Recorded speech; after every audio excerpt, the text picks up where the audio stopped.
தந்தை மகன் தூய ஆவியின் பெயராலே ஆமென். இயேசு கிறிஸ்துவின் பிரியமான என் அன்பு சகோதரமே, இயேசு கிறிஸ்துவின் இனிய நாமத்தில் உங்களுக்கு நல்வாழ்த்துக்கள். இன்று ஆண்டவர் உங்களுக்காக ஒரு அற்புதமான வார்த்தை உங்களுக்கு சொல்கிறார். அது என்ன வார்த்தை? நான் உன் பெயரை சிறப்புறச் செய்வேன் என்கிறார். உங்களுடைய பெயரை ஆண்டவர் இன்று சிறப்புறச் செய்ய போகிறார். அது எப்படி சிறப்புறச் செய்ய போகிறார்? நீங்கள் பணி செய்கின்ற இடங்களாக இருக்கட்டும், கல்வி கூடங்களாக இருக்கட்டும், தொழில் செய்கின்ற இடங்களாக இருக்கட்டும், நீங்கள் பல இடங்களில் நீங்கள் சிறுமைப்பட்டு போயிருக்கலாம். நான் எவ்வளவோ பணி செய்கிறேனே, எவ்வளவோ உழைக்கின்றேனே, ஆனால் எனக்கு எந்த விதமான உயர்வும் கிடைக்கவில்லை, பேரும் கிடைக்கவில்லை, புகழும் கிடைக்கவில்லை என்று வருத்தத்தோடு இருக்கிற உங்களை பார்த்துத்தான் ஆண்டவர் சொல்கிறார், நான் உன் பெயரை சிறப்புறச் செய்வேன். ஆம், இது ஆண்டவர் கொடுக்கக்கூடிய அற்புதமான வார்த்தை. தொடக்க நூல் 12:2 ஆண்டவர் அற்புதமான இந்த வார்த்தை உங்களுக்காக வைத்திருக்கிறார். நீங்கள் அதை அபகரித்துக் கொள்ள வேண்டும், நீங்கள் அதை சுதந்திரித்துக் கொள்ள வேண்டும். ஹல்லேலூயா, ஹல்லேலூயா. ஆம், ஆண்டவரால் முடியாத காரியம் ஒன்றுமே இல்லை சகோதரர்களே. ஆம், ஆண்டவரால் முடியாதது ஒன்றுமே இல்லை. கடலை 2ஆக பிரித்து ஆண்டவர் அல்லவா நம் ஆண்டவர். 5 அப்பங்களையும் 2 மீன்களையும் கொண்டு 5000 பேருக்கு உணவு தந்த தெய்வம் அல்லவா நம் தெய்வம். அப்படிப்பட்ட ஆண்டவர் உங்களை, நீங்கள் இருக்கக்கூடிய எந்தெந்த இடத்தில் இருக்கிறீர்களோ அந்த இடங்களிலெல்லாம் உங்களை உயர்ந்த நிலைக்கு உங்களுடைய பெயரை பெருமைப்படுத்துவதற்கு முடியாத காரியம் அல்ல. ஒரு அடிமையை ஆளுநராக ஆக்கியாரா நம்ம ஆண்டவர். ஹல்லேலூயா. ஆம், ஒரு அடிமை, அந்த அடிமை ஆளுநராக மாறினார். இஸ்ரேல் நாட்டை ஆட்சி செய்த யோயாக்கிம் அரசனையும் மக்களையும் நேபுகாத்நேசர் அரசர் அடிமைப்படுத்தி சிறைப்படுத்தி கொண்டு வந்தார். அப்படி கொண்டு வந்தவர்களில் தானியேலும் ஒருவர். தானியேல் புத்தகம் 1 அதிகாரத்தில் நாம் படிக்கும் பொழுது அந்த தானியேல், அவருடைய நண்பர்கள் சாத்ராக், மேசாக், அபேத்நேகோ இவர்கள் 4 அடிமைப்பட்டு கொண்டு வந்தார்கள். அடிமைப்பட்டு கொண்டு சிறைப்பிடிக்கப்பட்டு வந்தார்கள். எரேமியா சொல்கிறார் 13:22, ஐயோ என் மக்கள் ஆடைகள் இழந்து மொட்டையடிக்கப்பட்டு கைகள் கட்டப்பட்டு இழுத்துச் செல்லப்பட்டார்கள் என்று. அடிமைகள் அப்படி இழுத்துச் செல்லப்பட்டார்களாம். ஆடைகள் இல்லாமல் தலை மொட்டையடிக்கப்பட்டு கைகள் கட்டப்பட்டு வெறுங்காலுடன் அந்த கால்கள் எல்லாம் வீங்கியது. அப்படி நடத்தி சென்றவர்கள் இந்த தானியேலும் அவருடைய நண்பர்களும். இவர்கள் எப்படி உயர்ந்தார்கள்? அதைத்தான் நாம் இப்பொழுது பார்க்க போகிறோம். நேபுகாத்நேசர் தன்னுடைய அரண்மனைக்கு ஆட்கள் தேவை என்று, பணி செய்வதற்கு ஆட்கள் தேவை என்று அதிகாரியிடம் சொன்னான். நீ எனக்கு தேவையான ஆட்களை தயார் செய்து 3 வருடம் அவர்களுக்கு பயிற்சி கொடு. அந்த 3 வருடமும் அவர்கள் உண்வதற்கு நான் உண்ணும் உணவிலிருந்து சிறப்பு உணவை நீ அவர்களுக்கு கொடுக்க வேண்டும். எப்படி? நான் உண்ணும் உணவிலிருந்து சிறப்பு உணவு அவர்களுக்கு கொடுக்க வேண்டும் என்று அதிகாரி அதை ஏற்றுக்கொண்டு ஆட்களை தயார் செய்தான். ஆட்கள் தயார் செய்யும் பொழுது, பணிக்கு, அரண்மனைக்கு பணி செய்வதற்காக ஆட்களை தயார் செய்யும் பொழுது அதில் தானியேல் அவருடைய நண்பர்கள் 3 அவர்களும் அந்த தேர்ந்தெடுக்கப்பட்டவர்களில் ஒருவர்கள். இப்படிப்பட்ட சூழ்நிலையில் உணவுக்காக அவர்களை அழைக்கின்றான். உணவுக்காக அழைத்த அந்த உணவுகளை பார்க்கும் பொழுது தானியேலும் அவர்கள் நண்பர்களும் உண்ணவில்லை. அவர்கள் உண்ணவில்லை.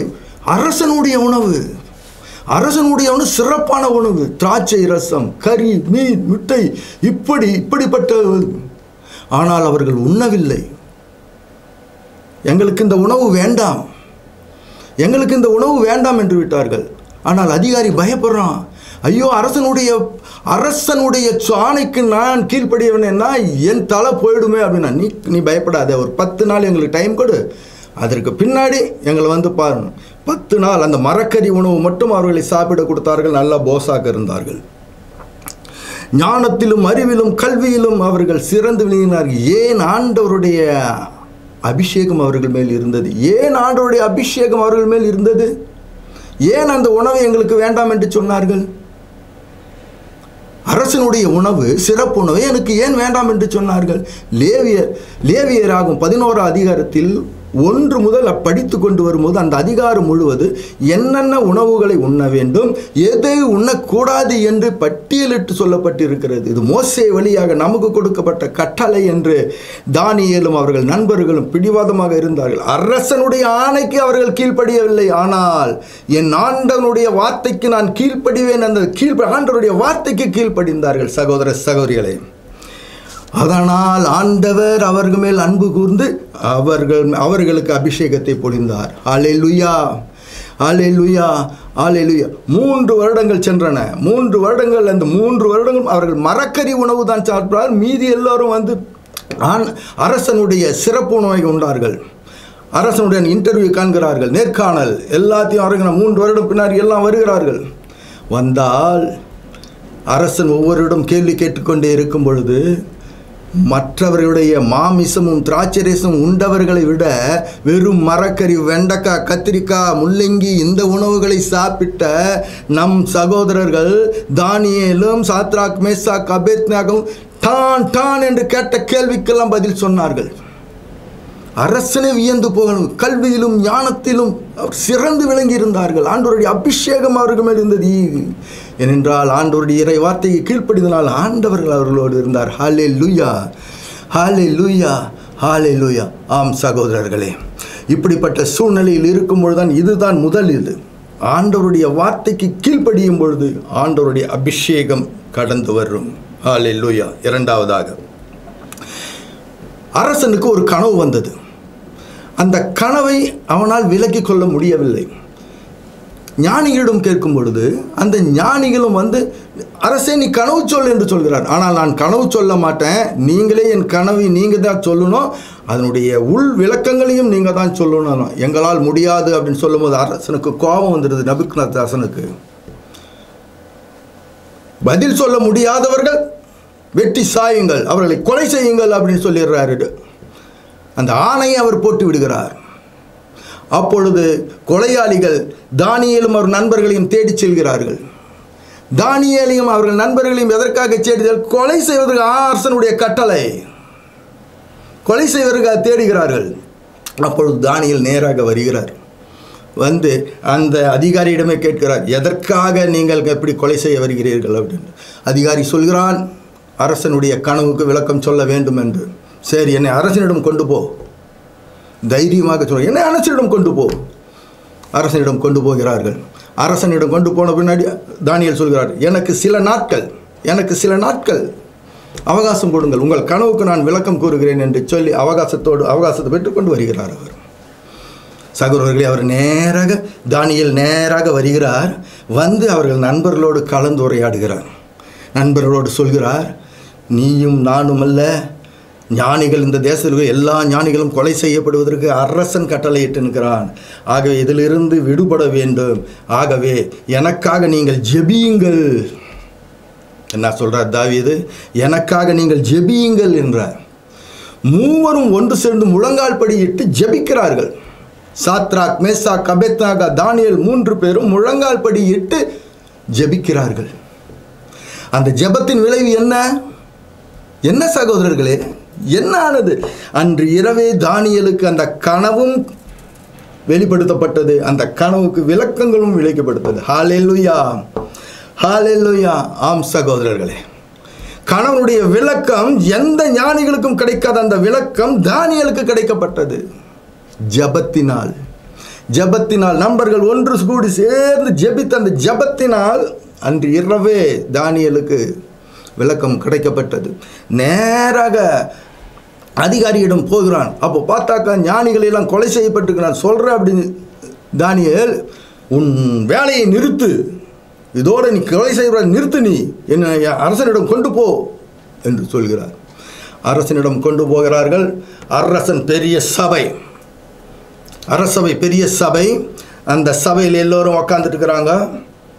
தானியேல் கொண்டு போகப்படுகிறார். சொல் என்று சொல்லான் அரசன்.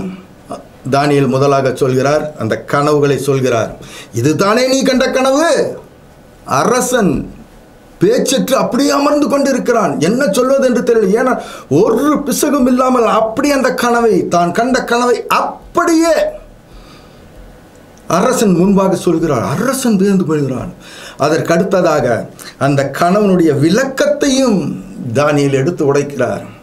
நீர் ஆட்சி செய்யும் பொழுது எப்படி உனக்கு பின்பாக வரும்போது என்னென்ன ஆட்சியாளர்கள் வருவார்கள் செய்வார்கள், அந்த சிலையை பற்றி அது மேலே இருக்கிற தலையிலிருந்து கால் பாகம் இருக்கக்கூடிய அது எப்படி எப்படி இருந்தது என்பது அச்சு பிளகாமல் எல்லாத்தையும் தானியேல் சொன்னார். இந்த விளக்கத்தை கேட்டவுடன், கணவனுடைய விளக்கத்தை கேட்டவுடன் அரசன் நேபுகாத்நேசர் தன் ஆசனத்தை விட்டு எழுகிறான். தன் ஆசனத்தை விட்டு எழுந்து நேராக தானியேலிடம் வருகிறார். தானியேலிடம் வந்து சாஷ்டாங்கமாக கால்களில் விழுந்து வணங்குகிறான் நேபுகாத்நேசர் அரசன்.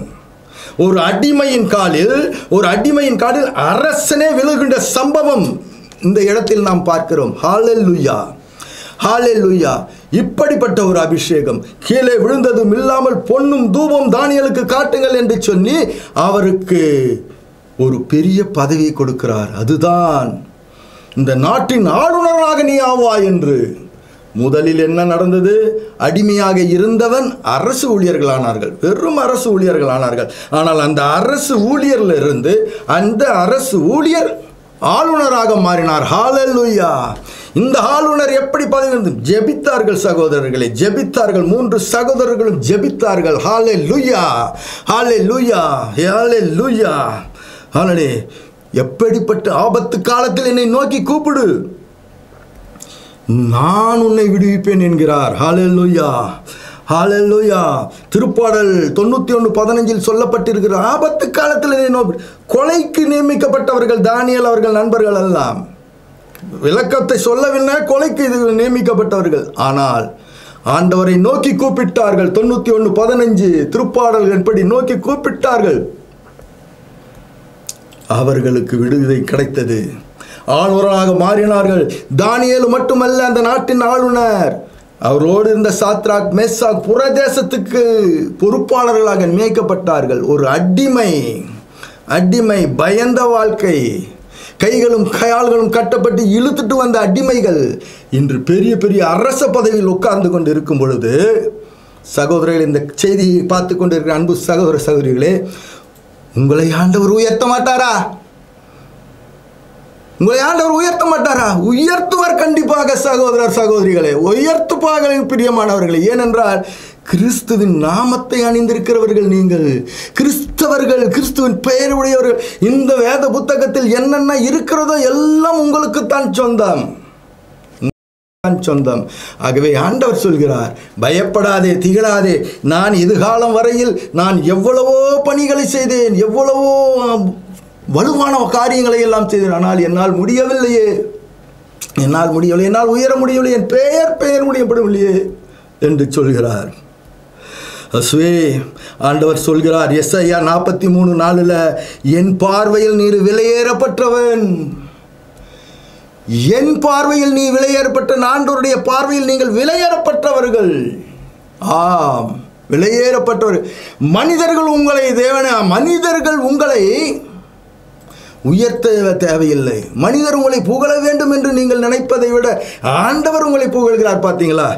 என் பார்வையில் நீ விலையேறப்பட்டவன் மகளே, என்னுடைய பார்வையில் விலையேறப்பட்ட மகனே என்று ஆண்டவர் சொல்கிறார்.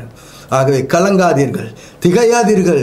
உங்களுடைய வாழ்க்கையில் ஒரு உயர்வை நீ காண்பீர்கள். எந்தெந்த இடத்தில் எந்தெந்த சூழ்நிலையில் எப்படி நீங்கள் இருக்கிறீர்களோ அந்தந்த இடங்களில் எல்லாம் உங்கள் பெயர் சிறப்புறச் செய்ய போகிறார் ஆண்டவர். ஹல்லேலூயா, ஹல்லேலூயா, ஹல்லேலூயா. நீ செல்கின்ற எவ்விடத்தில் நான் உன்னுடன் இருந்து உன் எதிரிகளை உனக்கு முன்பாக நிர்மூலமாக்குவேன், பெரியவரோட பெரிய நாமத்தை உனக்கு சூட்டுவேன் என்கிறார் ஆண்டவர். ஹல்லேலூயா, ஹல்லேலூயா. இந்த வார்த்தையை, இந்த செய்தியை கண்டு கொண்டிருக்கிற என் அன்பு சகோதர சகோதரமே, இதே வார்த்தை உங்களுக்கு சொந்தம். உங்களை பெரிய இனமாக்கப் போகிறார். நீங்கள் செல்கின்ற இடத்திலெல்லாம் உங்கள் சிறப்புற செய்ய போகிறார். உங்களுக்கு முன்பாக உங்கள் எதிரிகளை எல்லாம் நிர்மூலமாக்கப் போகிறார். இயேசுவின் நாமத்தினால். ஆமேன், ஆமேன், ஆமேன்.